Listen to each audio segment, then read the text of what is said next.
Live from Los Angeles, welcome back to Good Morning La La Land. We are here with one of the pioneers in the salon and spa industry, Vance Soto, the owner of the LaLa Henriksen Spa. Hello. Hello. Talk about Transformation Tuesday, and you are the king of it.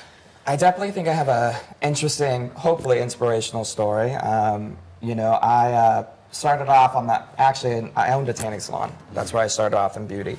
And I actually worked for it in high school, which is really funny that I ended up actually owning it. And I was just sort of like tanning every day, like baby oil, aluminum foil. Right, worshipping those UV rays. Right. And then, yeah, exactly. And then, as my company grew, and I was so young. I mean, I was a baby, and I had way too much freedom, and it definitely got me in trouble. But the point is that I felt like my ego also got in the way a little bit. So I was buying a house, and I was doing this, and I was living high, and it all came crashing down. Mm-hmm. And so literally overnight, it was like I had everything, and then I went through foreclosure. I lost it all. So I really had to recollect myself. How were you feeling when this all happened? Oh, I mean, it's the worst feeling in the world when you're in it. That's the 2006, 2008. Right. Yeah, right. when everyone, a lot of people. Oh my gosh. And then as soon as I stopped being a victim and actually just owned that I was the one that made the mistakes, my life completely turned around. I was headhunted for a great job. I was headhunted to Equinox. It was actually a headhunter that was trying to recruit me when I was working for Jose Bear for many years. And so they kept my information. She headhunted me. I went to Equinox. I opened the biggest club within their portfolio at the time. And, everything started to climb from there. Then I was able to go work for LaLa. I started off as a spa director for him when he still owned the brands. And then fast forward to 2 years after working for him, right time, right place, I offered to buy it, and the rest is history. But it really is, it's interesting to go from having everything, being homeless, sleeping in your car, but I wouldn't change not one bit of it for the world. So I'm wondering, what did you learn about yourself in that process? I learned that I'm actually much stronger than I thought I was. I also learned that, the universe and the world owes me nothing. You're only entitled to what you work for. Mm-hmm. So, for me, I didn't get a gold star for, showing up to work. I only got a gold star, in my mentors and my parents and X, Y, and Z when I went way above and beyond. And for me, that was like a huge light bulb moment where I'm like, okay, if I'm going to make something, it's going to be me that's going to have to find the opportunity to make that thing happen. Mm-hmm. Hopefully along the way, there's, mentors to give advice and so on, but I'm the one that has to make this happen. And I remember looking around thinking, couch surfing is not my jam anymore. That's not who I am. It's just not going to happen. Yeah. It gets old, and even your friends, when they're leaving you $20 for lunch, and they're finally sitting you down and having the talk, you're like, okay, something's wrong here. And I'll give one quick story that really, to me, was the major light bulb moment when I was really going through foreclosure and I was having a tough time.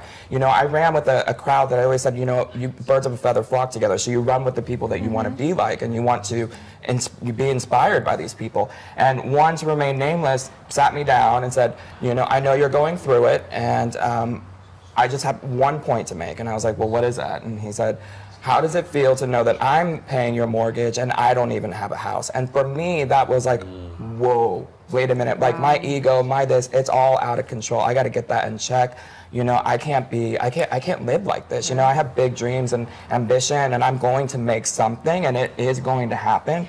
But I need to pull it together. I wanted to say, first of all, thank you for being so raw and real about your story, because I think a lot of people would probably just pretend like that didn't happen and fluff up where they're at. So it's really important. Your story is really important, and for people to know that wealth can come and go. Right. We're not all entitled. There's no guarantee of any of this stuff, you guys. 100%. But this question for you is that now where you are, looking back, you've become kind of an expert in the realm of, health, beauty, exercise, that whole industry. And you've learned, I'm sure, business skills and relationship skills. Absolutely. What do you feel like is the most important to become the expert to understand the business skills or the relationships? I think that for me, it was one was finding the love affair and the passion with what you do, because I think a lot of people chase the dollar. They want to make money, and if you chase a dollar, you're always going to be chasing a dollar. But when you find your passion, the success and however you view it's success is subjective. You know, it can come in a monetary value, it can come in happiness, and come in so many different ways. But for me, it was really about finding that passion. It was about, you know, obviously from a business sense, you have to make smart business choices and, you know, find those opportunities. But I think really just finding the passion and the love affair, and then find the thing that when you love it, do it, and do it right, and do it to the best of your abilities. You know, for us in my industry, you know, it's all relationships, it's all customer care. There's innovation, there's technology, don't get me wrong, the guests have to see and feel something when they walk out the door. But for us, I mean, it's really about relationship building, you know. Anybody can give a treatment, provide a service, put product on, and let somebody walk out the door. But there's a difference when you provide them with an experience, and that's what we do. And that for me was like the key thing when I infused, quote unquote, my DNA into a spa that had already existed for, you know, 40 years when I took it over. You know, so it's about, you know, complementing the DNA and elevating that guest experience, because, you know, experiences are a key thing right now. So what about this industry do you feel like feeds your soul? Well, when I was, you know, struggling, I was taken to a spa for the first time. And I remember just feeling like, the way that it made me feel, I thought to myself, you know what, like this is it for me. Like, I love this. And I remember when I worked in the hair industry for Jose Barron, he said to me, you need to work in a spa. And it didn't click at the moment because, you know, I was more into the management side and X, Y, and Z. And then fast forward to now, you know, I own a spa. And so for me, I just remember the way that it made me feel and how much it transformed me, to the point that, you know, many years ago when, you know, I think it was about 2012. And, you know, people were really going through it, the economy, you know, the unemployment was at record highs, you know, and all these people really feeling it. We partnered with Dress for Success, and we donated 100 services to women who had lost their jobs, because we wanted to help make them feel good and feel beautiful about going out to their job interviews. And the letters and stories that we got from that was like, it was also another reminder of like when I was in that and what it felt like when I went to a spa. So being able to also pay it forward, I think, is a big thing. Just incredible. So important. How do you stay so motivated? Is it tough for you at times?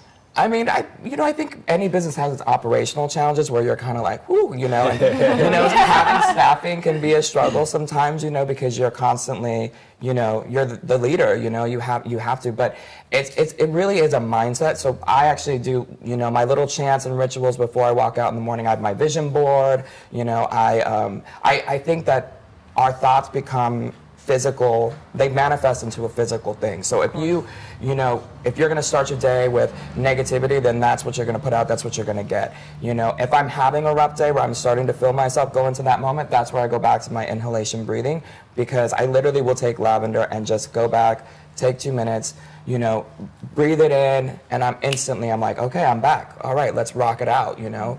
I mean, what are you going to do if you're the leader of the company and it's all based on, you know, my staff feeling inspired and motivated every single day, and we're trying to make you feel amazing when you walk out the door. Like, I have to live true to that. I have to be that. And you have the great memories of, you know, living on couches. So, you know, you're like, this isn't so bad. You mentioned your staff, and it was truly one of the best customer experiences I've ever had. I felt so well taken care of and so at peace. Not a single person was stressed out or negative. They all acted happy. Like I was part of the family. It was incredible. Well, you are part of the family. And you're part of ours. So what is your mission with the spa? My mission, you know, I think that you constantly have to reinvent yourself. You know, I think that our industry is growing and evolving so much, and right now, I would say what we're finding and what we're doing is you know, our industry got so innovative and very fast, and it became a lot of equipment and gadgets. And don't get me wrong, that's definitely part of our niche, and we love it. But you have to find the happy balance of the human touch as well as equipment and innovation. So at the same time, we're progressing, we're becoming innovative, and we're investing into technology and equipment, but we're also going back to the basics of what made us special to begin with. So we're really fine-tuning what that message is and what you know, what we're going to be going forward. You know, so that's kind of my mission, to make sure that we have the exact recipe for human touch and innovation. Nice. So we're running out of time, but I want to ask you quickly if you'd give a few tips for people that can't necessarily afford to go to a spa. Is there anything you can tell people that they could do? Yeah, there's definitely there's things that you can do at home. One, I always go back to essential oils. I think that's a huge thing. It touches on many senses.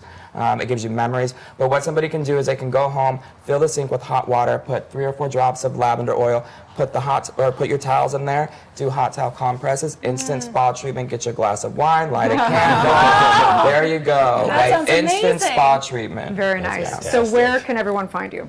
We're in Sunset Plaza in West Hollywood, and our website is ulahenriksonspa.com. Wonderful. So good. Well, Such great energy. yeah, I love your story. Thank you you. so much Thank for you. sharing all that with us. I And look thank you forward for to- welcoming me to the family.